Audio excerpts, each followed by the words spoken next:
नमस्कार दर्शक बंधु आपण को आम चैनल को स्वागत। आज भिडियोटी समस्त कुंभ राशि व्यक्ति विशेषों बहुत गुरुत्वपूर्ण रही। सेतिपाई आपणकर जदि कुंभ राशि होता है तेबे यह भिडियोटी को निश्चित भाव शेष पर्यंत देखंतु एवं निजर व्यस्त समय मध्यरु मात्र 10 मिनिट समय आपण निज पाई दियंतु एवं जानतु आगकू हेबाकु थिबा विराट परिवर्तनर भविष्यवाणी विषय। देखंतु दर्शक बंधु दीर्घ दिन परे माने मे मास 15 तारिख दिन नवग्रहंकर गुरु देवगुरु बृहस्पति एवं नवग्रहर स्वामी सूर्य करिवे परिवर्तन निजर गति रे राशि रे एवं चलन रे, जहा एक बड़ परिवर्तन रहिबो एवं यह बहुत प्रभावशाली परिवर्तन हेबाकु जाउछि। आसंतु जानिबा एही परिवर्तन कुंभ राशिर व्यक्ति विशेषक जीवन रे किभଳି प्रभाव पकाउछंती, आगामी गोटिए वर्ष आपणक पई किभଳି रहिबो। तेबे विलंब न करी आजिर कार्यक्रमटी को आगकु बढ़ाइबा। किंतु ता पूर्वरु आपणकर जदि कुंभ राशि होइथाए एवं आपण भी ईश्वर को आंतरिक भक्ति एवं विश्वास करंती तेबे भिडियोटी को लाइक करंतु, कमेंट बॉक्स रे जय जगन्नाथ जय मां लक्ष्मी अवश्य लिखि दियंतु। ता सहित आपणक मनरे जहाँ भी प्रश्न रही जहाँ भी द्वंद्व रही आपण आम व्हाट्सएप नंबर माध्यम आम सह जोगाजोग करी बुझी मध्य पारंती। नूतन कुंडली प्रस्तुत करिपारिबे एवं आपणक राशि लग्न ग्रह मानकर स्थिति दशा महादशा विषय मध्य विस्तृत भाव विश्लेषण करी जानि पारिबे। ता सहित जो माने विवाह करिबा पई चाहुचंती कुंडली मेलक करिबाकू चाहुचंती आम सह जोगाजोग करी आपण निजर कुंडली मेलक मध्य करि पारंती एवं आपण मानक पई भिडियोर मध्य भागरे व्हाट्सएप नंबर टी दिया जिवो। सेतिपाई आपण भिडियोटी को शेष पर्यंत देखंतु। तेबे आसंतु आजिर कार्यक्रमटी को आगकू बढ़ाइबा। किंतु ता पूर्वरु जानिबा आपणक राशि रे गुरु एवं सूर्यंकर स्थितिटी किभଳି रहिछि एवं आपणकर केउ गृह को गोचर करिवे। देखंतु आपणकर द्वितीय गृह रे राहु शुक्र शनि एवं बुध, तृतीय गृह रे सूर्य, चतुर्थ गृह रे देवगुरु बृहस्पति, षष्ठ गृह रे मंगल एवं अष्टम गृह रे केतु विराजमान करिसंती, जहा फल रे स्वाभाविक भाव रे सेही गृह गुड़िकर सेमानकर प्रभाव अधिक रहिबा। देखंतु सूर्य आपणकर तृतीय गृह रे विराजमान अछंती एवं एही मे मास 15 तारिख दिन चतुर्थ गृह को गोचर करिवे एवं चतुर्थ गृह रे देवगुरु बृहस्पति विराजमान करिसंती, जी आपणकर पंचम गृह को मे मास 15 तारिख दिन आसीबाकू जाउचंती, जहा फल रे आपण भाग्यशाली हेबाकू जाउछंती। तेबे आसंतु आलोचना करिबा गुरुंकर गोचर एवं सूर्यंकर गोचर विषय रे। ता सहित जानिबा गुरुंकर दृष्टि आपणकर केउ केउ गृह रे रहउची एवं सेही गृह गुड़िकर किभଳି प्रभाव पकाउची। आपणकर गुरु चतुर्थ गृह रु पंचम गृह को गोचर करिवे। पंचम गृहटी हेउची आपणकर शिक्षा प्रेम संपर्क एवं संतानर गृह। एही गृह को गुरुंकर गोचर माने त्रिकोण को आपणकर गोचर करिवे एवं त्रिकोण रे रही आपणकर भाग्यर गृह बा नवम गृह को, एकादश गृह बा लाभर गृह को एवं आपणकर प्रथम गृह बा आपणकर राशि को दृष्टिपात करिवे, जहा फल रे आपणक जीवन रे बड़ा परिवर्तन आसीबो, आपणकर भाग्य आपणकर साथ देबो। तेबे सर्वप्रथमे देखिबा आपणकर गुरु पंचम गृह को आसी किभଳି प्रभावित करूछंती। देखंतु पंचम गृह हेउची प्रेम संपर्कर गृह।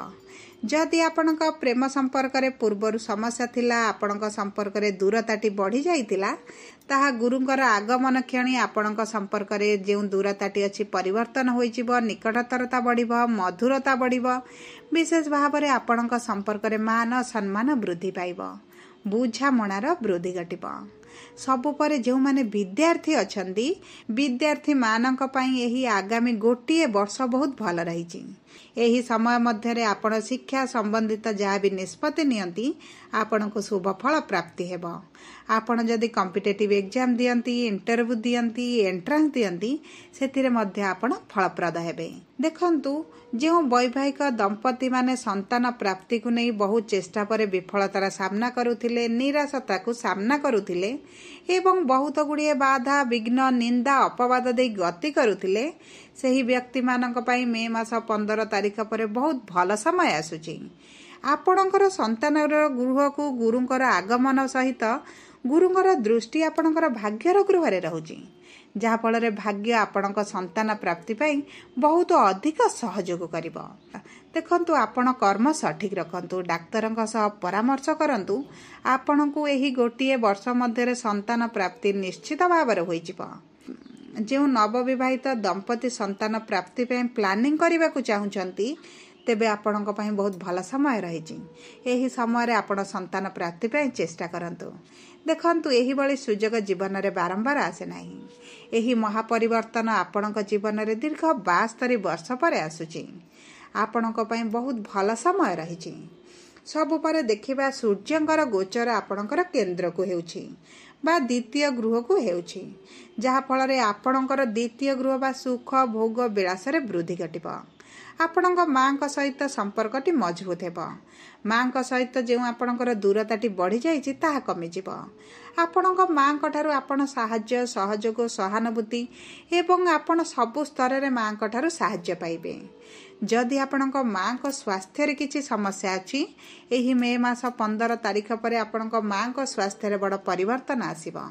मांकर चिंता दूर होई जिवो।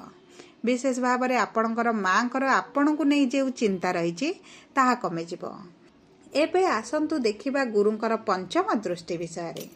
देखंतु गुरु जेउ गृह रे बसंती सेही गृह रे जेतिकी शुभ फल दियंती, तांकर दृष्टि जेउ गृह रे रुहे सेही गृह रे अधिक शुभ फल प्रदान करिथांती। गुरुंकर पंचम दृष्टि आपणकर भाग्यर गृह रे थिबा हेतु आपण एही समय मध्य रे भाग्य भरोसा रे जहा भी कार्य करिवे आपण सेथिरे फलप्रद हेबे। आपण शुभ फल प्राप्ति करिवे। जदि आपण कर्म क्षेत्र रे अधिक समस्या देखुथिले एवं बहुत गुड़िए बाधा विघ्न आसुथिला, शत्रु बढ़ी जाइथिले, तेबे आपणकर एही सब समस्या दूर होई जिवो। आपणक शत्रु माने दूर होई जिवे। आपणक कर्म क्षेत्र रे जो नकारात्मकता थिला ताहा दूर होई जिवो। सकारात्मक परिवर्तन देखिबे। जहा भी कर्म क्षेत्र रे असुविधा थिला ताहा ह्रास पाइबो। विशेष भाव में जो व्यक्ति माने रोजगार संधान रे अछंती किंबा गवर्नमेंट जॉब रो प्रिपरेशन करूछंती, सेमानक पई बहुत भल समय आसुची। आपण चेष्टा करंतु, निश्चित फल प्राप्ति हेबे। आपणकु मन पसंदर चाकरी निश्चित भाव में प्राप्ति हेबो। जदि आमे गुरुंकर सप्तम दृष्टि की देखिबा, तेबे गुरुंकर सप्तम दृष्टि आपणक एकादश भाव में रहुची। माने आपणकर डिजायर गृह, आपणकर लाभर गृह, आपणकर आशा मनस्कामना पूर्तिर गृह। तेणु करी जहा आपणकर मनस्कामना रहिछि ताहा मध्य पूरण होई जिवो। देखंतु जो माने व्यवसाय करूछंती सेमानक पई बहुत भल समय आसीछि। आपणक व्यवसाय अनुपात रे आपणकर धन आमदानी बढ़ी जिवो। आपण कम परिश्रम रे अधिक धन लाभ करिवे। आपणकर व्यवसाय रे आय बढ़िबा हेतु आपणकर कर्म क्षेत्र रे जहा भी समस्या चलिछि ताहा दूर होई जिवो। विशेष भाव में देखंतु समस्त कुंभ राशि रो व्यक्ति विशेष मानकर आर्थिक समस्याटी दूर होई जिवो। जो अर्थर अभाव रही, जो आर्थिक अनटन देखुंती, जहाँ भी लोन चली ताहा धीरे धीरे आपणकर पैठ होई जिवो। आपण अधिक रोजगार करबा पई चिंता करिवे। आपण जदि व्यवसाय करूचंती, व्यवसाय को विस्तार करबा पई मध्य चिंता करिवे। एक्स्ट्रा इनकम करबा पई आपणक मन रे चिंताधारा मध्य आसीबो। देखंतु आपणकर लाभ बढ़िबा सहित आपणकर जहाँ भी इच्छा शक्ति अछि, जहाँ भी पूर्व भाविक रहिचंती, जदि आपण नूतन व्यवसाय करबा पई चिंता करिसंती, तेबे मे मास 15 तारिख पर भल समय आसुछि। आपण पाद आगकु बढ़ांतु, आपणकर भाग्य आपणकर साथ देबो। जदि आमे देखिबा गुरुंकर नवम दृष्टि, तेबे गुरुंकर नवम दृष्टि आपणक राशि रे रहुछि। आपणक स्वास्थ्य पई बहुत भल समय आसुछि। जहाँ भी स्वास्थ्य रे पूर्वर समस्या देखुतिले ताहा दूर होई जिवो। आपणकर मनोबल वृद्धि पाइब। आपणक खाद्य पानीय निजर जत्न नेबे, निज खाद्य पानीयर जत्न नेबे। देखंतु आपणकर स्वास्थ्य रे जो गंभीर समस्या लागि रहितला, दीर्घ दिन हला आपण समस्या रे रहउतिले, चिंता रे रहउतिले, ताहा दूर होई जिवो। सबु पर देखंतु गुरुंकर एही चलन, एही महा परिवर्तनटी आपणक भाग्य बदलाई देबो। तेबे अधिक शुभ शुभ फल प्राप्ति पई आपण गुरुंकर बीज मंत्र जपंतु, किछि गाय के खाइबा पई दियंतु। आपण शनिंकर बीज मंत्र जपंतु एवं सूर्य को जल अर्पण करंतु, आपण को शुभ फल प्राप्ति हेबा। जदि आपणकर कुंभ राशि होइथाय तेबे भिडियोटी किभଳି लागला कमेंट बॉक्स रे लिखि जणांतु। जदि आपणक प्रियजनकर कुंभ राशि होइथाय तेबे भिडियोटी तांका सह शेयर करंतु। जदि प्रथम थर आम चैनल को आसीचंती चैनल टी को सब्सक्राइब करंतु। ता सहित आम सह जदि जोगाजोग करिबा पई चाहुचंती तेबे ही व्हाट्सएप नंबर माध्यम रे आम सह जोगाजोग करंतु।